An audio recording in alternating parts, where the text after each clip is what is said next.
Hey, this is David Kaye, and you're listening to the Geekcast Radio Network. This is Megatron, leader of the Predacons, and you're listening to All Things Transformers. Predacons, terrorize! This is Optimus Prime, and you're listening to All Things Transformers.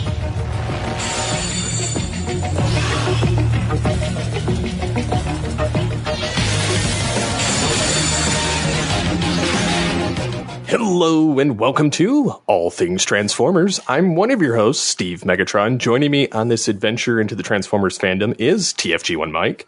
Hello. Returning to the Geekcast Radio Network is the one, the only, David Kaye. Hello. How are you doing, David? I'm good. How are you? Doing well. Good. I have my wine. I didn't have any yesterday, so I thought this evening I brought a little up. It's 7 o'clock. It's after dinner, so I have a little, just enjoy a little California sunshine. I guess that says a lot about us here at the Geekcast Radio Network, folks. Our guests have to be drunk to be on the podcast with us. That is absolutely not true. No, it's I kid. I hope nobody takes that and runs like it's a joke, folks. It is a joke. No, it is a joke. No, I have. It was a good busy day today, and I had dinner. I went, you know what? I got a little something. And you are a bit of a wine connoisseur, are you not? I'm a nerd when it comes to wine. I mean, wine geek, bottle nerd. I don't know. I love it because it's like, it's got history and geography and topography and things, and it's farming. It's a hard ass work. It's blood, sweat, and tears, and I don't know, It's a bunch of old guys squishing grapes with their smelly feet is what it is. Well, that's if you're enduro, that's what happens, making port. But no, it's a lot of young guys, young people getting dirty. I had a chance to do that. I actually felt like I was doing something for not that this job is not like you're doing something, but I went to on my 50th birthday. I went and I got in. I was at a winery in Napa, and I got a chance, my wife and I, to bring the grapes are coming in. It's harvest, and I'm doing punch downs, and I'm bringing the grapes in. I'm stacking crates, and I left one thinking, now that's work. That's real work, and I felt like I didn't want to go. Yep. I thought, what am I doing? Making goofy voices. This people, working their butts off. Anyway, it's hard work. It's hard work, man. Definitely the appreciation for it. Yeah. But anyway, I digress. So before we get started, it's been a while since we've talked to you. The first time was in 2009 and then in 2011. So what's been going on in that time since we last talked to you? Oh boy, kind of sounds like but my agent said I haven't seen my agent.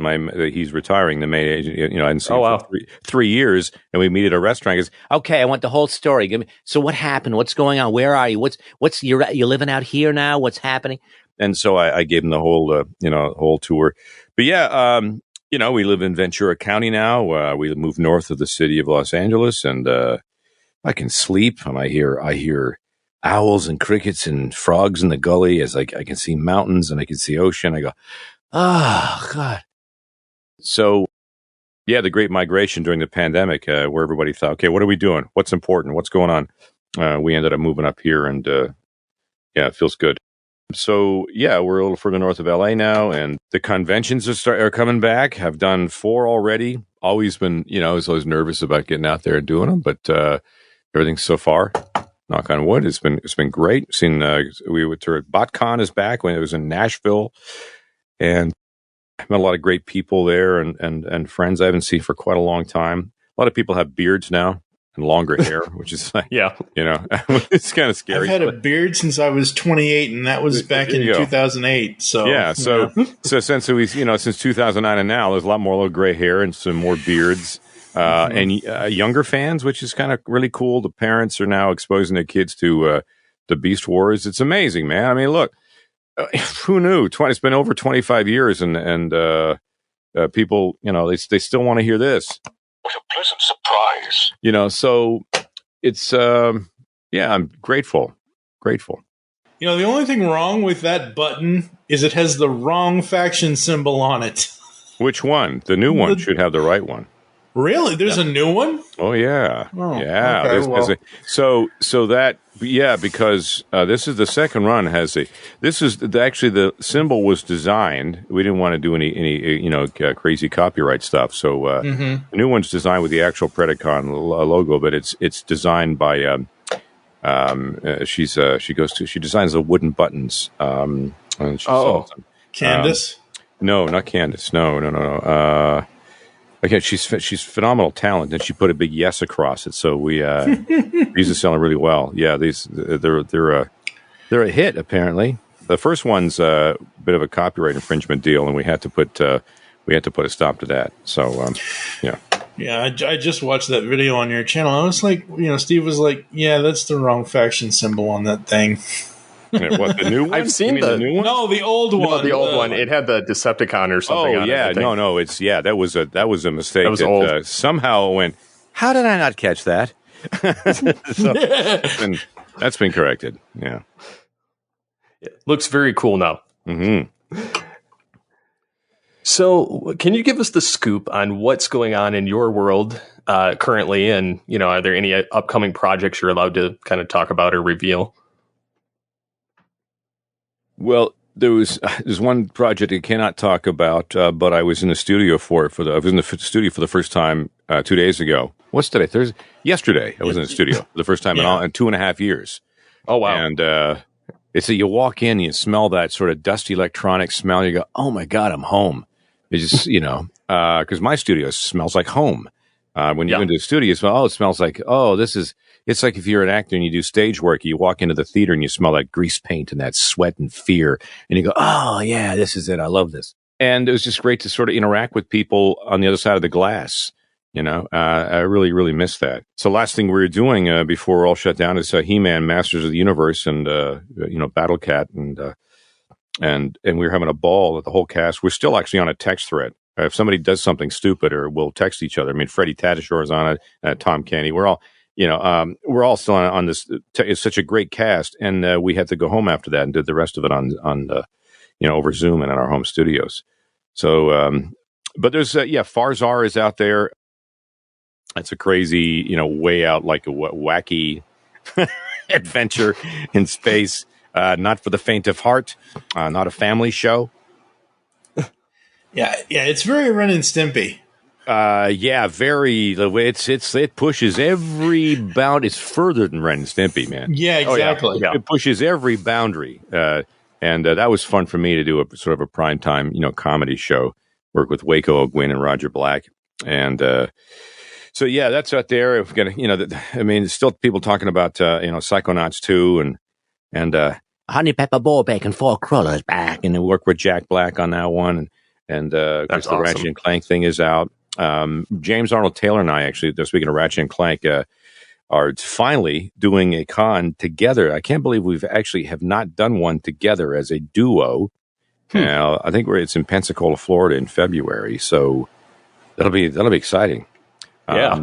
That's if Florida survives. Yeah, man. There's a lot of things going on down in Florida right now at this moment. Yeah. It's just, what do you say? I have a lot of friends down there. I have a family that's actually down there. They went down to put new windows in their house down there, and I'm not sure if the house is. The windows might be standing, but the house, I don't know. I don't know what. So it's hard to say. So hopefully, by the time that comes around in February, things will be a little better situation and visit some out there. Everyone in Florida, stay safe and stay away from Cheetor. It's all Cheetor's fault. Oh, Cheetor, Ian. Pull my finger, Ian. Yeah. It's all. I think you do a better Gary Chalk than Gary Chalk does a Gary Chalk. It's funny because over the course of the pandemic, we're all desperate to reach out to people, and we're doing Zoom and FaceTime and talking to people we haven't talked to for a while because no one knows where this thing is headed. So the phone rings one day, and it's like early in the pandemic in 2020, and it's like, "Hey, David Kaye." I go, "Gary, how you doing? Not bad. Everything's good." I haven't talked to Gary. I've seen Gary for so long because I'm in California and I left in 2007. He's up in Canada. And it's like, so him and I actually, we talked more during the course of the past 2 years than we had in the all the years I've been down here, which is it's just great. Ian, I've seen Ian numerous times, and he splits his time, I think, between here and the desert and up there, I think. And who else?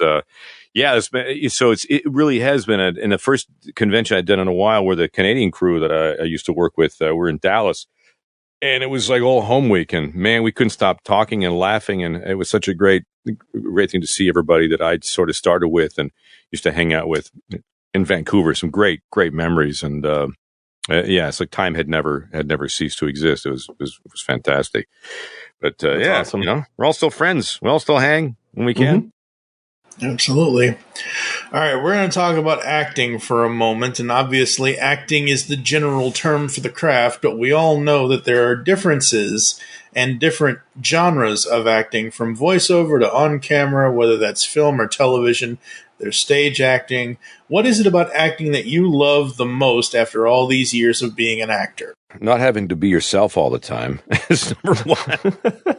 Oh, I don't have to be me? Oh, good. Thank God. Well, the whole idea of people, it's acting is a thing they call it. I tend to call it just being. I keep telling people, when you step in behind a microphone, it has to be every character you create and you're doing, whether it's either on camera, on stage, or behind the microphone, especially because all the nuances the mic picks up. It has to be truthful. It has to be part of you. It has to be honest. The character has to live and breathe and have a heartbeat and laugh and smile and cry. You have to bring all that to the character. That's what, to me, differentiates someone who's a professional and someone who's trying to get to that point, is the truth in it all. Whether you're reading a narrative piece, whether it's a trailer, whether it's a character or that's long form. Look, I spent many years trying to figure out who the hell I am. And it's one thing about acting teaches you, you start to figure out who you are. And for the most of our lives, and including me and everyone else, we wear masks every day. We go around and we think we know who we are, and we put on this facade and this face and this mask, and we get home and our pajamas are on and we're watching and we're ourselves. So my whole thing is to tell people, look, you got to be yourself. You got to be who you are. And especially the mic's going to pick that up, because the mic calls bullshit, and it's easy. We've all heard commercials and spots and it's shows and characters. We go, I don't believe that. It just sounds like they're reading it. Yeah, for the most part. It's hard to get to that point. So my little, thing on acting is what I love about it is it teaches you about yourself and who the hell you are. And to be able to figure that out, you got to travel. I think 15% of Americans, we travel, and everybody in Australia, they're traveling like you can be in the middle of the Gobi Desert in the middle of nowhere, and the first person you come across is, "Can I, mate? What's on, mate?" You go, "Oh, Australia." Yeah, because they're from a freaking island, and they got to go. You got to go somewhere. You go nuts. But it's travel and read as much as you can, and empathy is a big thing, because if you're gonna be playing a character or doing something, you have to empathize with their situation. You have to know how that feels, right? And it's got to be freaking truthful. So it's a game. It's a fun game to play, to see if you can get to if the character you're doing is it comes across as real and believable. Yeah, absolutely. Oh yeah. So following that up and kind of focusing on the voice acting from animation to video games to narration, with all the different types, what is your favorite type of voice acting to do? Wow. I mean, I love it. Everyone loves animation, cartoons. I mean, God, we all grew up with cartoons. Yeah. My favorite thing to do, and what I always wanted to do, was trailers. Now, it's a very difficult business to get into and to sustain a career in trailers. One of my mentors, Don LaFontaine, and Don and I became good friends before he passed away, and he's the guy who invented In a World. There's something in trailer. There is a right way and there's a wrong way to do it. And I always tell people, there's when you're thinking of doing narration for movie trailer, okay, sell me the movie, but don't sell me the movie. Give me everything, but give me nothing. It's like this tightrope you walk in the read. And I always just love the game of trying to find something, trying to, out of that. And it took many years of scratching. I'm still scratching. It's been how many friggin' 13, 15, or whatever it is, 12, 13, 14 years. And I get hired more often than not these days. But in the beginning, you're like, what am I got to do? And it was one day I'd had, jobs here and there, and it was going along pretty good. And I finally was it was a frustrating day, and I had this thing come across for Richard Jewell, the Clint Eastwood, the El Paso Productions film. And I said, geez, man, I have no idea what to do. And I sort of stepped up to the mic and was says, Richard Jewell, rated PG-13, in theaters Friday. I did that. And okay, you know what? I'm sending it. I don't know. And it didn't do anything. And then I get a call back. Hey, they love you for the, I go, what? He goes, yeah, they want to put you on another movie with so-and-so. I go, holy crap. So I didn't do anything. Exactly. So and therein life sort of found me, because in trailers, I do this summer, I do this Christmas, I can do an old man, like a storyteller. I can sort of put on a thing. I've done English and I've done different things. I did, Coda, on the Academy Award, Coda, in theaters Friday, just a younger version of me. And so I realized that if I just do nothing and just be me, then it works. I'll go, that's me. Because I've tried all my life and trying to figure, well, who am I? What is my read? What is the David Kaye read? And that 3 little words, in theaters Friday, whatever. I go, oh, well, that's me. Okay. So I could finally hang my hat on something, because I was always doing characters. So it was just, trailers it's been a thing for me. And ever since I was a kid and went to the movies in my hometown and saw The Legend of Boggy Creek. It was like a Halloween thing. And my friend went, and we were very young. I'm like 12, 13, I don't know. And I heard the voice coming this summer. The reads were different back then. Mm-hmm. And I thought, I never forgot that. I never forgot that voice. And I always thought all along when I got into radio, and I thought, I want to do that. How do you do that? How do I get into that? And it's just, so for me, when I do a trailer and I listen to it back, I get goosebumps, because I think that's a dream come true. That's like, oh my God. So that's one of my favorite things to do out of all of it. But hey, it's all good, man. It's all good. It's very awesome. Yeah, absolutely. And as far as I know, to this point, because of the delays and everything else and all that's going on within Hasbro, I don't think there have been any trailers yet or anything for Rise of the Beasts. Can you imagine if they got you to do the voiceover for the Transformers Rise of the Beasts trailers? I would love that. Now here's another thing. I did the Eternals as Arishem, and I did, and they booked me the UK. I do a bunch of trailers in the UK as well. They have American voices they hire over there, and I did the trailer for the Eternals. It was Eternals, available now on on HBO, and it was kind of cool that I was in the movie and I did the trailers for that. So that would be kind of cool to be that. And at this point, it might be the only way I'll ever get close to any of this fancy schmancy film work to do with Beast Wars or Transformers. Dave Kaye's not on their radar, and as much as I'd love to, but it's their deal, man. And it's nothing to do with me. I mean, still, that would be amazing.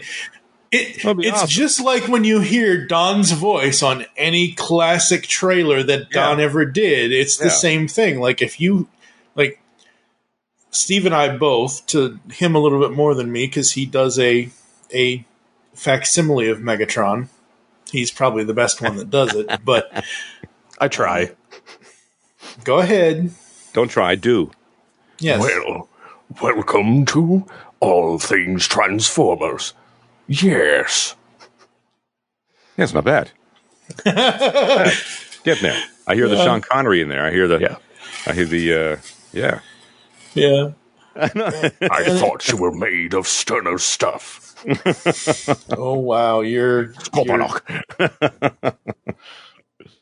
No, Mike has fun throwing me under the bus when we record the Beast Wars comic, like the reading through the dialogue of it. Oh yeah, because I can do like the Dinobot and Tarantulas and that's he can essentially do all of those characters. Fun. Yeah, those are so much fun. I do, like, I'm the same way. When I read comic books, I have to put the voice in my head, or I have to say it out loud. I can never. Yeah, absolutely. It makes it so much better. Yeah. And my point in saying that is it would be really, really cool if, again, like I mentioned with the Don LaFontaine stuff, if, oh my God, it was the voice of Beast Wars Megatron and TFA, like, oh wow, he's doing the trailer for a Transformers movie. That would be great. Yeah. Paramount, if you're listening, hire the man. Yes. All right. I just quickly before we go on to the next. I was just talking to I was doing another show the other day, and I said, it is, Hollywood is this thing, and if you're doing your own movie, you have your own people, and it's your vision, it's your whatever. The fact that I get to inhabit these characters for 5 minutes is outstanding, to say the least. But it's always great, and as Transformers fans, we all know it's always great when the powers that be listen to the fandom. Oh yeah, and listen and sort of listen to what the fans would like, because it's always such a rush. The people who don't know go, "Oh yeah, it was a great movie." They really, but the fans are what keep the franchise alive, and they know the backstory, and they're very hip, and they're very well aware of every character involved and their place in the universe. And you gotta listen to the fans, man. Or just get an idea of what's going on in the fandom. It's great to do your project and do a thing, but you can glean certain things from the fandom that would just pop the movie or pop the project, because it's little Easter eggs or fun little things, because people dig that stuff. Mm-hmm. Yeah, absolutely. Oh yeah.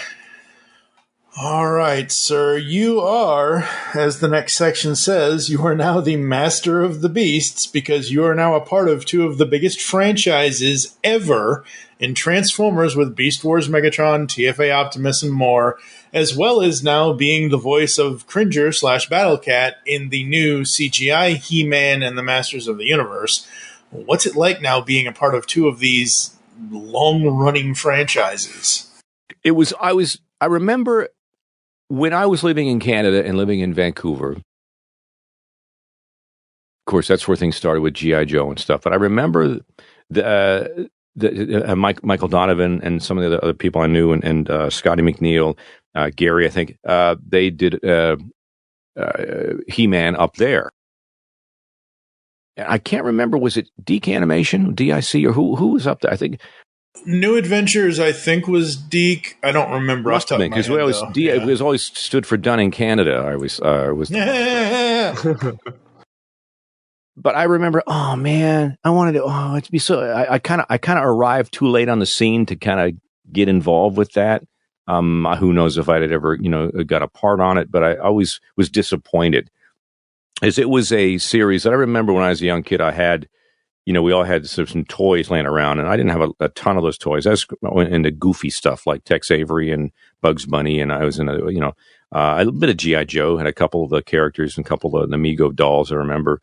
But I did have, a He-Man. I remember my friend of mine was into it, and I always thought it'd be kind of cool one day to be in He-Man. And then, of course, it came out, and then, it came out again, and I wasn't able to read for it. And then all of a sudden, there's 2 series, and I read for both of them. I know I got close on something with the other one, but the one I really wanted was the one I got, which Battle Cat.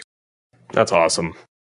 I know that it wasn't what the original was. It was kind of a goofy, a voice, and they played it a little differently. And I thought, here's an opportunity for me to use one of my favorite actors in the Game of Thrones series is Liam. What's his name? He was who was the king? The red. I have no idea. Yeah. Anyway, people who've seen it might know who, but he was kind of a protector of one of the kings. And then Liam Neeson has always been a favorite actor of mine. I've voice doubled him a few times. Something this Irish American, sort of a hero, this. And then this other Liam on Game of Thrones, and has this sort of English part. And I wanted to be a protector of Adam. I wanted to have this thing, this fatherly figure, and to watch out for him. And I just thought it was a perfect opportunity to kind of bring that out, and it seemed to fit. And we did a sort of demo cartoon, and then they cast me in that role, and it was just such a thrill, because he's iconic. Before Steve asks you the next couple of questions, I have said since that CGI series has come out, it is today what Filmation was for us as kids in the 80s. It is the next new, like, anyone who has kids today should be showing their children this CGI He-Man thing to build them up, just like how my parents in the 80s showed me the Filmation He-Man, and I grew up on that because it is the next best thing for kids. Yeah. Yeah, it's great. Like, I'll say this here and now, that there's not many things that I have done of all these, look on IMDb stuff, and I'm like, I didn't do that. I did that when I can't remember. It's like, but I rarely have seen anything all the way through. I think I've seen like a 3 or 4 Beast Wars all the way through, if that, maybe. And TF Animated, maybe I've seen a few, and if that. And I sat down and I thought, okay, this came out because we're still in pandemic mode, pretty much. And then when this dropped, I said, okay, I'll just binge watch this. Everything else is depressing, and so I cranked it up, and 5 episodes in, I'm thinking, I'm still watching this. And I forgot about. This is a cool thing, is when you're in it, you could listen to you're paying attention to what you did, and for the most part, I hate everything I do. So, but I stopped listening to me, and I just was into the story, and I went, oh, hey, that's kind of cool. I was into it, and I thought it's great. I still have to go back and finish it, but I really, really was enjoying it. And of course, the season 3 has just recently dropped, and I can't wait to get there. Don't tell me, no spoilers, because I can't remember. It was really good. It was good. Good, but yeah, it's pretty cool. I liked it as well. Big style. Brian Q. Miller, if you're listening, awesome. Everybody, yeah. Very cool, very cool. So, how do you separate your character voices from talking as Beast Wars Megatron to, say, talking as Cringer Battle Cat? It's all music. It's all doing music on a scale. It's all jazz. It's all it's like rock and roll. It's all different parts of. To me, it's like kind of music, but there's different. It's voice placement. Megatron's very, in the chest and in the throat here, and Cringer's more of a fatherly figure, a little softer, but powerful.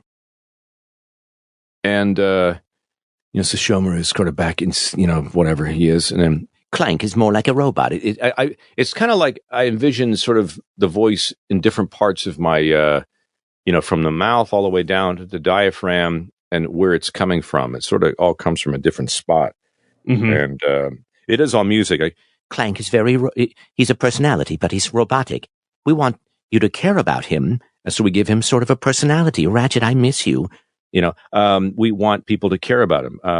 And Megatron's very Shakespearean. Battle Cat, Cringer is the protector. There's certain words that I say and hear, and I kind of know where I want to place the voice. And other characters much the same. TF Animated Optimus is pretty much me, basically. Just a little more swagger. Who's with me? We got to stop. I just whatever that was. It took 4 or 5 episodes to sort of feel comfortable with that character, but again, it's more like me. So, gee whiz, being uncomfortable with being who you are is one of the bane of our existence. Mm-hmm. So I tell people, be comfortable who you are, because that's what you want to be. That's what you got to figure out. Not that I'm going to do this, but I really want to subtitle this interview title now. He is uncomfortable in his own voice. Yeah, exactly. Right. It's true. I mean, but up until probably about 5 years ago, I was like, well, and it was trailers that got me out of that. Just don't do anything. Be you.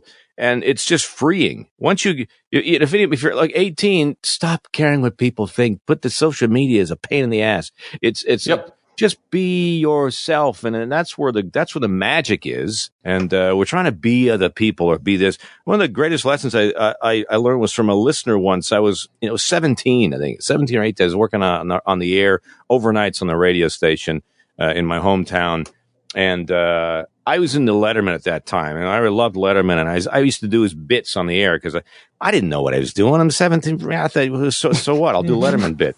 And I did some kind of top 10 thing or whatever it was. And then some listener called, and it was like, hey, you doing? It's a KPT, you're on the air. Stop doing Letterman. And he hangs up. And I was like, I was scarred. I was like, well, why did he say that for?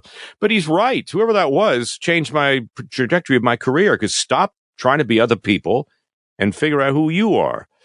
And everything, all these characters are an element of what we're made of and our experiences and our, so yeah. Does that make sense? Absolutely. I ramble. Oh yeah. Yeah. I've discovered that just doing voices on my own, started out emulating, and then I ended up inadvertently creating one that now I'm doing. So like your own voice is fantastic. You could be like the star of like Rick and Morty. Like you don't need to do anything. It sounds like, oh, this guy could be on Rick and Morty. This is hilarious. You don't need to do anything. You know what I mean? It's brilliant. Yeah. So that's what I love about it. People spend all this time going, well, how do I do this? And how do I just be yourself? Just be genuine. Genuine. And have fun truthful. With it. Yeah. Yeah. Yeah, there's a couple of times that I'm no voice actor. Steve is the voice actor amongst the two of us. But like, there are times where I've tried to like turn it and go deep and go, but I'm like holding my throat as I'm doing this. Like, yeah. So I can't do it. I'm not. What you're doing is, I have an old acting teacher, so you're acting. You're acting. Stop acting. And I go, what? I never figured that out. I go, I see. You're forcing it. Okay, I got it. Mm-hmm. Mm-hmm. Yeah. Yep.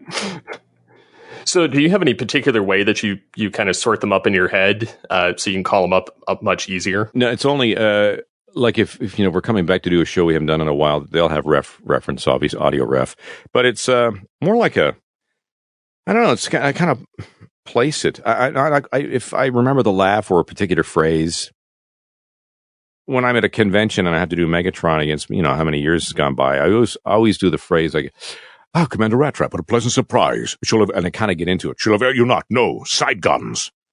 This whole Alpha and Omega. I just sort of find it there from certain things and phrases I remember. And that's how I sort of find it. I have little keywords or phrases or a laugh or something that kind of gets me right back into it. Awesome. Very cool. So do you have, kind of switching gears to narration on commercials, do you have a favorite ad that you've done narration for?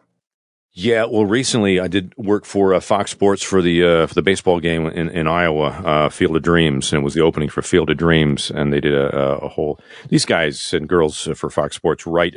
The writing is freaking amazing. I've worked for them a few times. Yeah. I've also worked for CBS Sports and done stuff for soccer for the opening of certain matches, and it's a bit of a character read. It's the writing, number one, is amazing. You can really dig into it. And I remember doing one job for CBS, and I kind of felt like it kind of called for. It was in Rome, and the sweeping vistas and the coming over the Colosseum, and it just called for something British and something more along the lines of a Russell Crowe type sort of thing. And I sort of started in here, and I just kind of found that through reading through it. And when it came across the computer and I was reading for the project, and I just felt it just sort of kind of dropped in because the writing is so good.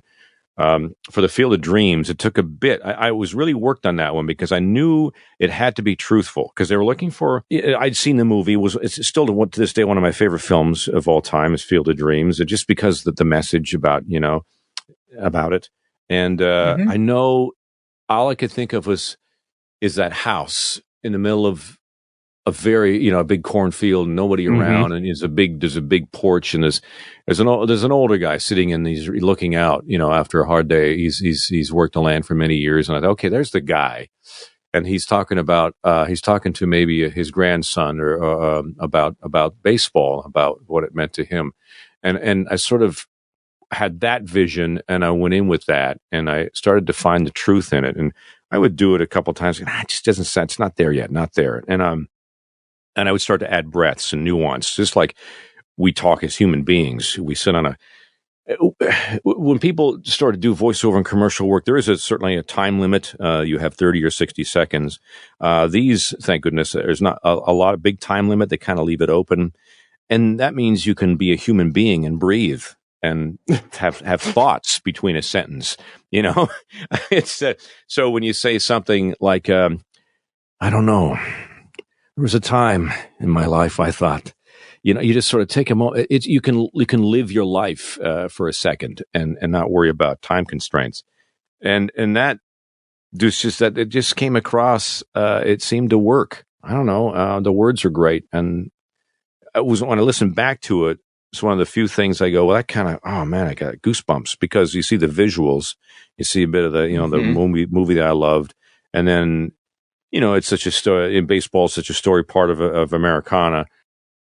You kind of feel like, you know, you're contributing to the story of baseball. And as an expat, you know, an ex-Canadian, in my home country, when they asked me one year to do Game 7 of the Stanley Cup playoffs, the opening, much the same type of narration, but, you know, all those slow motion shots and the great goals that were scored. Yep. Henderson scores for Canada, you know, all this stuff. And I just found this voice and this storyteller, and it took me back to a time as a kid, and somebody, maybe see an uncle or an older, an elder telling a story about the great game of hockey. And then when they played it you know, I'd been out of Canada for quite a while. And when they played it, my mother called me and said, now, for those of you who don't know, Ron McLean is he's worked for the CBC and Hockey Night in Canada. And Ron is sort of one of those personalities that everyone in Canada knows who Ron McLean is. He's the guy that opens Hockey Night in Canada. He's the voice of reason. He's the face and voice of hockey in Canada. And my mother called me and said, hey, we were just watching. It just sounded so good. I said, Ron McLean said your name. I go, what? How does Ron McLean doesn't know who I am? He goes, no, we heard your father and I. He said, come in, Lynn, come in here.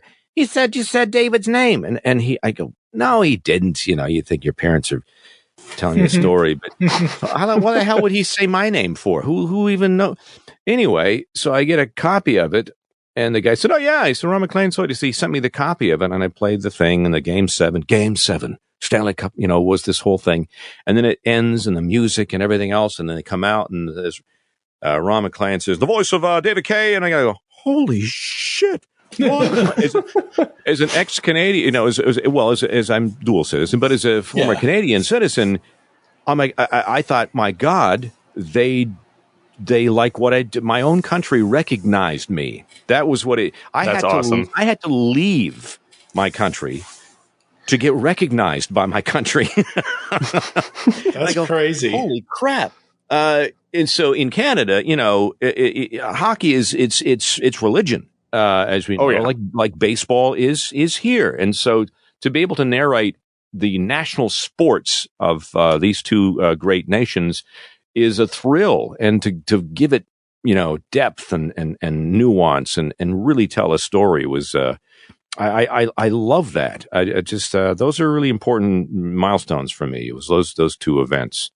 So there you go. Very, very cool. So you've been putting these ad run throughs on your YouTube channel, and is this to be kind of like teachable moment, like a behind the scenes to kind of show other people how it's done?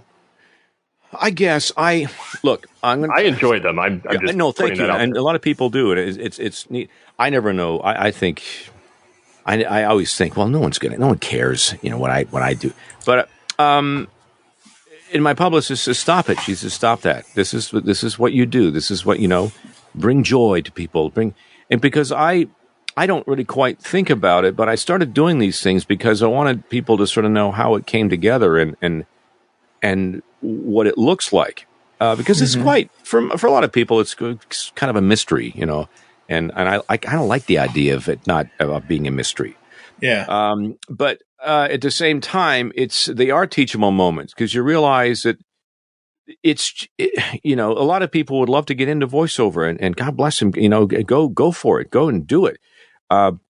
Just the nuance in this, there's a certain a skill that it took me, I don't know, 30 years plus to try and figure out, just to get to the point where I'm getting asked to read for that stuff.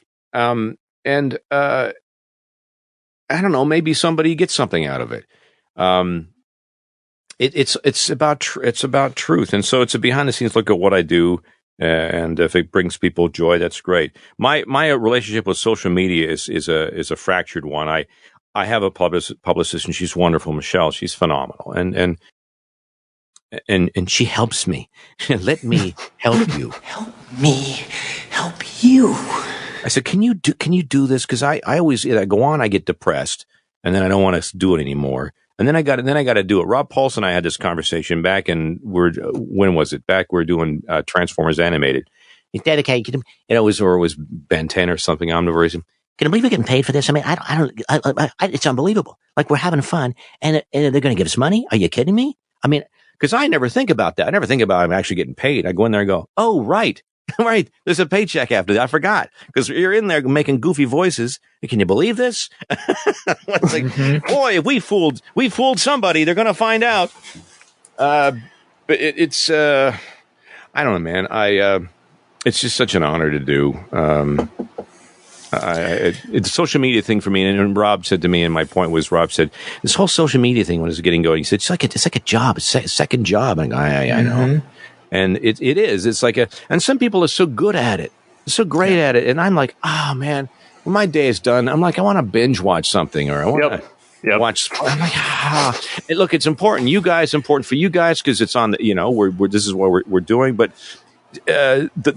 this is the great thing about it. The thing I don't like about it is how it can make you feel. Now, if I'm a 50-some-odd-year-old male, and I look at something and it makes me feel like shit, I can't imagine if it's a 13-year-old who has no life lessons and doesn't have a point of reference.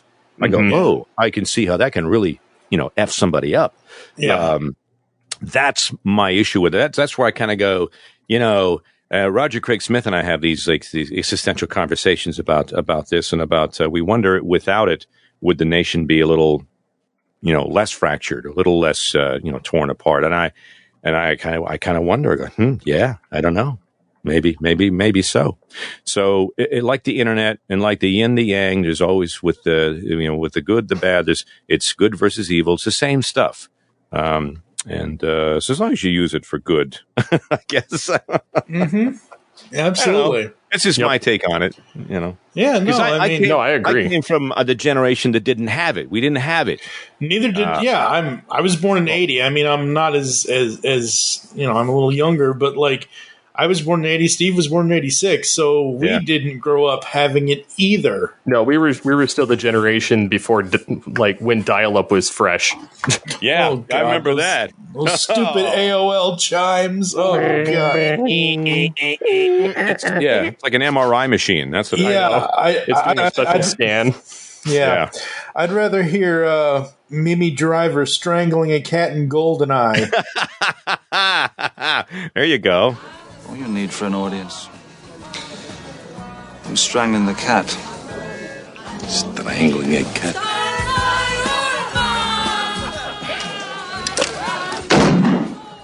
That is Irina, my mistress. Very talented girl. Irina! Take a hike! Yeah. There's a point of reference. That nobody but the three of us are going to get. That's because right. that movie's almost 30 years old. Yeah, but they'll dig it out again. Yeah, they'll dig it out. Yeah. But yeah, so that's where we're coming from. But yeah, kids now, it's like it's a piece of furniture. It's just the way it is. Yeah. But it's look, it is what it is, and we're here. Yeah. Your phone, your computer, your tablet, they're all your armchairs now. Yep, that's right. So I am. I'm originally from Massachusetts, so I have a love affair with sports, because if you're from Massachusetts, sports is kind of a big thing. Oh, yeah. Love it. And I loved it before Brady was there, and I loved it after he was gone. So it doesn't it isn't about one person, it's about the team. So your sports stuff that you've done, and the specific one that I remember is the Nationals versus the Astros. How did you come up with the cadence for that ad? How did you change your voice to do that?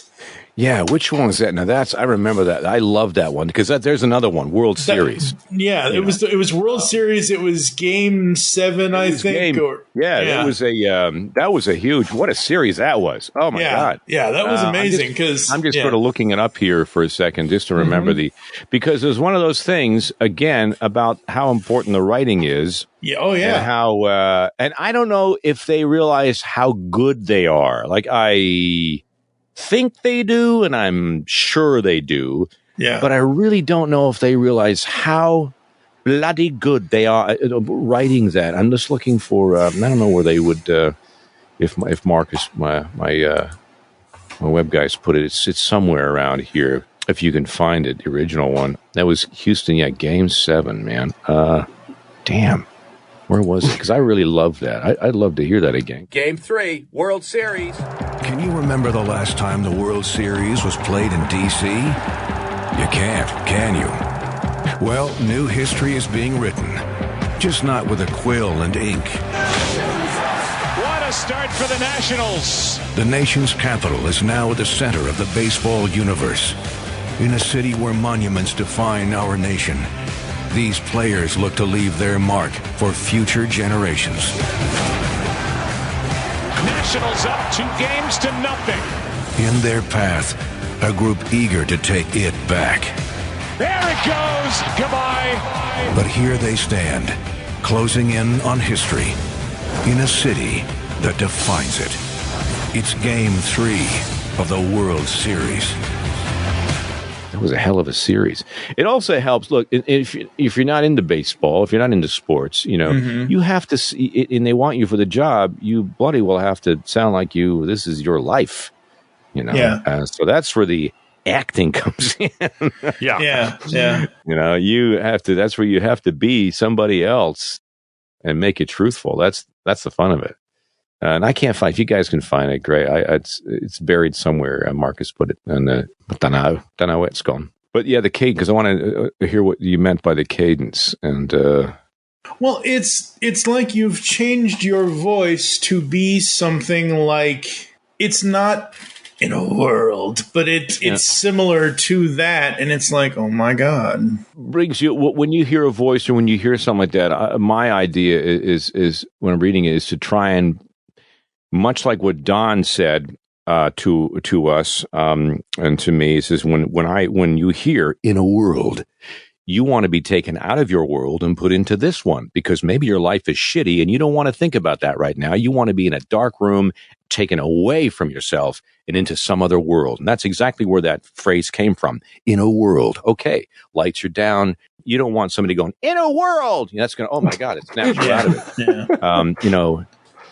A story about him. Okay, a story. You're like, it's sucking you in, and that's what I'm trying to do with these things. I'm trying to honor the words, number one, because it's so bloody brilliant. But the writing on that one was just great. Let's see. What was it? It was Houston Game 3. Yeah, Game 3 or 4. I think. Houston versus who was it? It was Houston versus the Nationals because it was all about the history. It was about the history will be made. Right. Opening. I don't know. Gosh, that was it was a long time ago. 2019. Jeez. Yep. Yeah, long time ago. It seems like such a 2019. Remember, that was like way back in the day. I remember 2020. I was at a big new world. What was it? A New Year's Eve party, and we're all screaming, "2020 is going to be awesome! It's going to be the best year ever!" Woo! Little did we all know. Yeah. Little did we know. That's it. That's the kid. How did you do that? It is said, home is where the heart is. Yet in this World Series, home is where the heartbreak is. In an unprecedented twist, the home team has been humbled in all 6 games. In a best-of-7 championship series, that's never happened in any sport. Which brings us here to an improbable one-shot winner-take-all. The Nationals, on the verge of bringing a World Series title home to our nation's capital for the first time in 95 years, start their ace in the Lone Star State. The Astros, dominating in D.C., hammered 3 times in Houston, still stand ever so close to an astonishing second trophy and a spray of champagne. Is Washington king of the road? Will the Astros rock it in their raucous home sweet home? Tonight, the 2 greatest words in baseball, Game 7.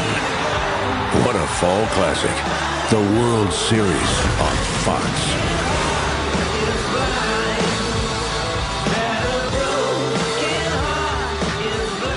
I don't know. It's sort of like I'm not sure where it comes from. It's a place. I'm looking at like one of the highlights, and it brings you back to that. That was a hell of a series. Oh my God. Yeah. Well, and just the way that you had voiced that, it was just, again, going to what you're saying about them writing it, but we as the people, whether we're just watching the ad, not your behind the scenes stuff, but the ad, the final product, we hear that and we think, okay, yes, somebody wrote that, but that's David flipping Kaye voicing that, and it's like, oh my God, where, part of that is like, and history will be written, but it's not going to be written with a quill and ink, and yeah. And I'm like, how did he come up with that part of his voice to do? So you got to get your kind of, and this is a very intimate thing. So when I'm going to say a word, the word is intimacy. So it's between you and I, and I'm sucking you in, and this is the storytelling, and it sort of comes in here. And if I texture the voice and put it down in the throat, it becomes a different person. It becomes somebody I'm telling a story to you. And the voice doesn't need to be, every syllable and constant doesn't need to be, it's a real person. It's not like an announcer. Yeah. So, history won't be written with a quill and ink. It's sort of there's this quality, there's this softness and this texture. It's the gravel that Christian Bale should have had as Batman. Yeah, there's a gravel. Yeah. But man, it's hard to say where these things come from. Honestly, when people say, well, how do you prepare? How do you this and all that? It's, you know what, man, sometimes they open the mic and hope something comes out and hope it sounds good. Like the best thing for me when I get a script is I don't even read through it. There's all these things that, you should read and mark the thing and read it down from time, blah, blah, blah, blah, blah. And look, if that works for you, fantastic. For me, I comes in, I don't even know what the direction is. I just start reading it and I might find something. And then after I finish it, I go back and read the direction. Oh, well, that was completely wrong. Or, I kind of felt, the words sometimes they dictate what the feel should be. And with these sports things, and like anything, it has to come from truth. It can't sound like you're reading. It's got to really sound, it's from the heart. That's the only thing I can say. Mm-hmm. I'll say that forever and ever and ever. It's got to come from your heart, man. It's just got to be truthful. Truth. There was who was it? Bob Odenkirk. Talking to him, it was a snippet I saw on somewhere of Bob Odenkirk. They asked him a question about, acting, how is importance and all this sort of stuff, and how do you this and how do you that. He says, you know what? Make acting, make it like second or the third thing, in your life. Make living your life number one. Make that the priority. Acting maybe 2, 3, 4, even make your life the priority. And as a voice actor, a voice, performer, whatever, I think that's really important for people to hear, because some people don't think they're enough, and they don't think they're worthy. And I said, everyone has their own journey, their own life, and you got to live your life, because that's what interprets how you interpret a piece of copy or something you're reading. It's your life experience. Yeah. So without that, I remember, man, early in my career, I was doing some on-camera stuff when I was living in Vancouver. Did a couple X-Files episodes and different series up there. It's kind of cool. And I liked it, but I was always the guy they couldn't find on set. Where's David Kaye? Is anybody seen David Kaye? I'd be hanging with the audio guys and the DOP and behind the scenes. Mm-hmm. I'm like, because I thought that was really interesting. And I got kind of like, I got to learn lines. Ah, shit. So I was like I loved it. And I think it was kind of cool. But I don't know. It wasn't me. I don't. What was the point I'm trying to make? The point you're trying to make is acting isn't the overall. No, everybody thought it was. Oh my God, it's the most important thing we're doing. And you can't be late. Oh, you can't this. But this, and it is. It's important. There's a lot of money riding on this project. No, hey, absolutely, but it's not it seemed like everything. A lot of people, a lot of actors, and figured it was the world revolved around them, and this is the only thing, and this is the most important thing in the world right now. I thought, well, it's more important for me that a fireman saves someone's life, or a cop is helping somebody out, or somebody's doing something good for somebody, or helping them do their math homework. I mean, that to me is like, well, that's lie. That's good. That's stuff right there. That's real stuff. What we're doing is make believe. We're trying to make a project that those people can watch to take them out of their lives and make it truthful. But it wasn't like brain surgery or saving someone's life. Some people treated it like it was the most important thing in the world. And it was like, come on, But the thing is, to kind of counterpoint that really quickly, the thing is, and trust me, I know I went through brain surgery in 2019. Oh, yeah. You are a person who has contributed to all of our lives in some point or another, whether it was your radio days, whether it was your live actions. Like literally, Christmas of 2019, right before everything started happening, I got a package from VEI Entertainment. It was the complete series DVD set of Viper from 1994, and I'm watching through this show because I remember this show. I love the show because it was like, oh my God, Knight Rider's over, fine, no more David Hasselhoff, fine. Oh hey, here's Viper, this transforming car, and all of a sudden I'm like halfway through the series and I see an episode. I'm like, what the hell is David Kaye doing in there playing a villain? What's going on with them? You and your character's wife were like these evil televangelists or something. I don't even remember what it was, but I'm like, oh my God, David Kaye has brown hair. Holy crap. Yeah. But you're a person just like everybody else in our lives that has, like you're saying about the entertainment, the escapism. You have helped us escape for 30, 40, however long you've been doing this. You know what I mean? Like, it's surreal. Yeah, absolutely. No, I agree, and that's our job. That's what, and I'll add to that, saying one of these Transformers conventions we were at, and I think it was Bumper and Tara and I were, and somebody, a mom was with her kid in the audience, and of course people put up their hand and asked a question. She said, so I don't have a question. I just want to just make a point and just say that my son went through, a terrible time. I think it might have been cancer. It might have been something serious. And her son was in the hospital for quite a while. And she just wanted to let you know. And she started kind of tearing up that, he watched Transformers animated and it kept him going. And we all started trying to swallow our tears. Yeah. I went down and I said, hey, man, come on. I brought him up on stage and I had him sit with us. Mm-hmm. And at that moment, that's awesome. Oh, okay. Now I get it. And there's another moment. I was in Detroit doing a con, and some girl comes up to me, dressed as Trace Cush-Renata, and we had a good talk. And she gave me a letter, and she said, "Look, I hope you don't mind. It's just I just want to let you know that this character you voiced, it helped me. I had some horrible times at home, and I guess things were pretty bad. And she said, I think it probably saved my life. And I'm like, huh. So yeah, that's when I realized that, you know what? Yeah, this is our job. This is what we do, and this is what makes it worthwhile. And I hope people don't. My point is, don't ever take this job for granted. Don't ever forget that it's not about being a celebrity or personality or make it that's what makes it special. Yeah. At the end of the day, that's what really matters. Mm-hmm. And Bob Odenkirk has a point. Make your life your priority. Mm-hmm. Absolutely. All right, just a couple of random questions, and then we will go through the closing. All right. Okay. So if there was a chance for a live-action Beast Wars movie to happen, would you try to be in it? Yes. Yes. Next question. Yeah, that was an obvious and a given. But no, of course. Do you miss getting to work with anyone in particular from the cast? And there are a few from the team that aren't doing much anymore. So, like, have you had contact with any of them or? From the Beast Wars folks? Yeah. I really miss all of them. I mean, from Blue Mancuma, Alec Willows, who played Tarantulas, Venus is just a sweetheart, and her and I did the first BotCon together in Rochester way back, yeah, who else? I mean, Richard Newman. I was in contact with him. I haven't heard from Richard in a bit. Hope everything's okay. But him and I sort of touched base again last year.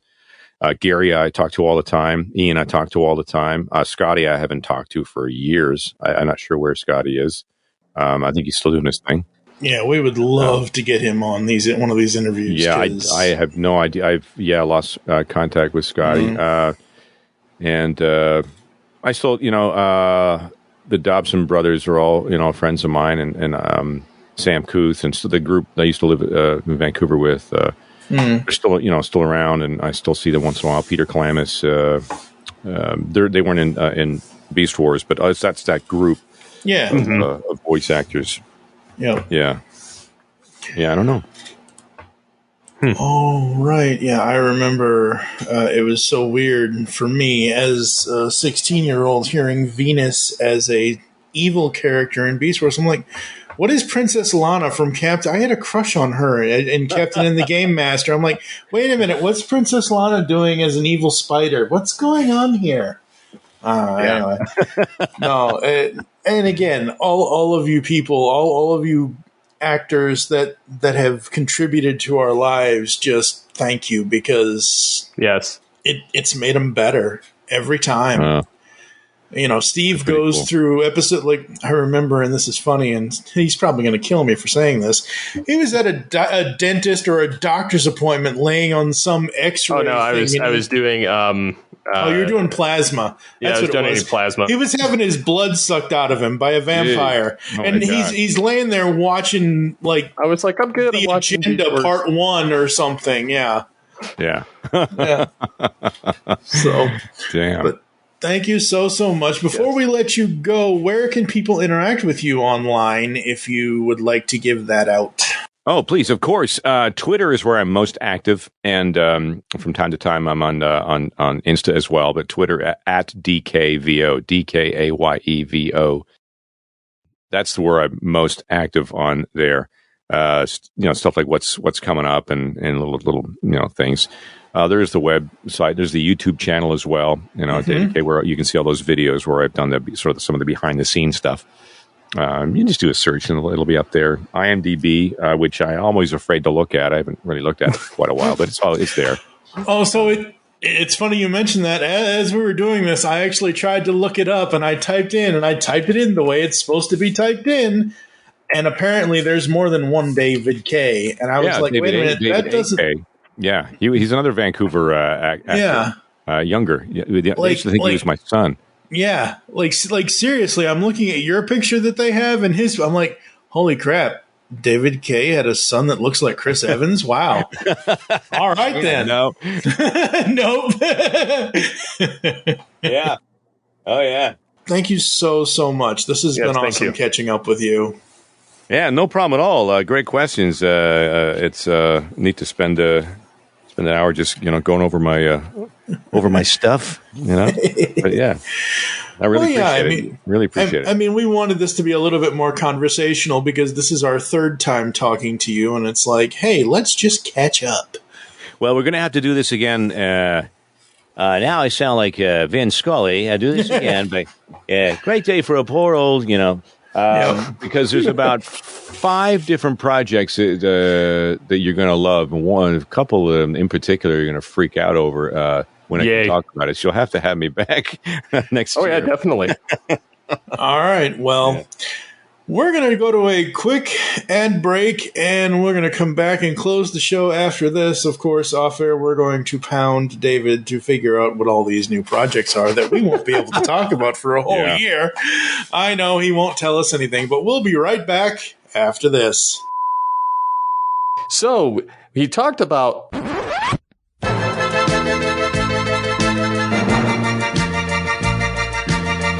Hello, all sentient beings. Want the latest on everything going on in the Transformers multiverse? Check out the Transmissions Podcast Network. We've got weekly podcasts covering everything from Alpha Trion to Omega Supreme, from old school G1 all the way up to Cyberverse and beyond. And you don't want to miss Empire of Rust, the world's first and only Transformers live play role-playing game podcast.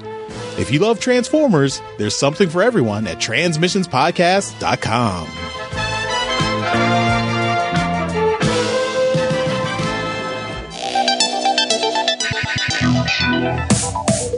Like science fiction? Of course you do, or you wouldn't be listening to the Geekcast Radio Network. Well, the Marku 42's Universe podcast is an award-winning sci-fi radio show that's been around for over 10 years.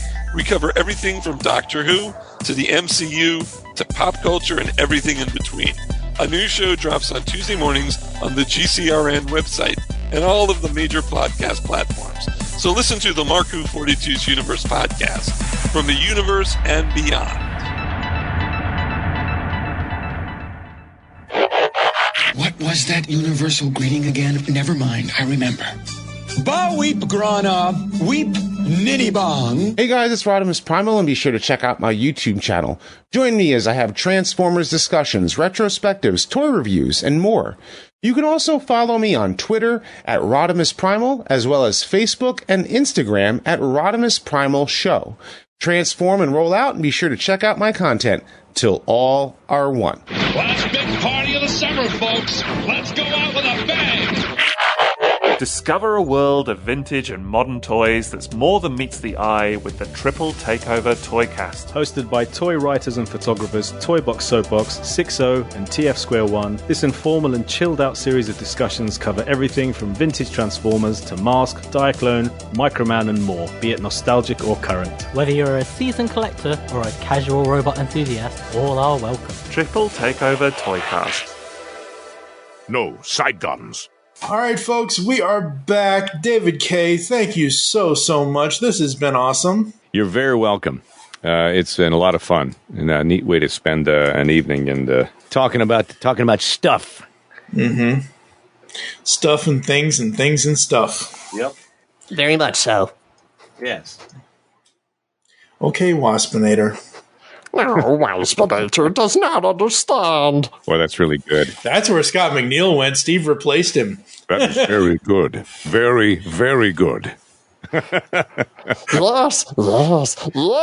Megatron. That's really good. That's scary good. Thank you. Look out, Scott. Look out.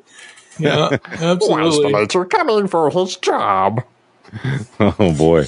See, Universe does love Waspinator.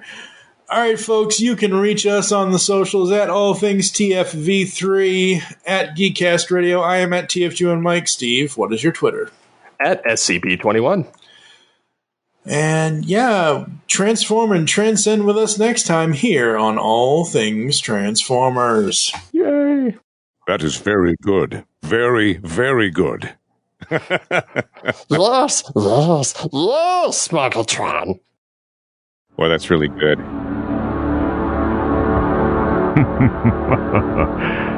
Yes.